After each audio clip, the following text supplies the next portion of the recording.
Midve sva bile prvo prijateljici, nato sva se skregali zaradi ene brezvezne stvari, zaradi enih barvic.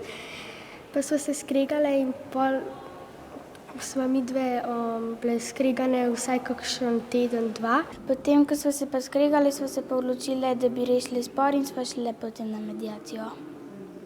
Mediacija je postopek, pri katerem spor pomaga reševati oseba, ki v prepir ni vpletena, in jo imenujemo mediator.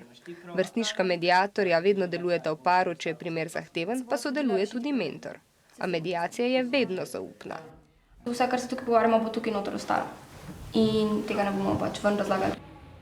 Sprti osebi podpišeta pogodbo, da se bosta držali pravil obnašanja, prav tako ni pomembno, kdo je kriv, pomembno pa je, da lahko vsak pove, kaj želi in da se spor reši. Jaz bi rada, da dobim ključe nazaj. Skupaj poiščejo rešitev, s katero se strinjajo prav vsi.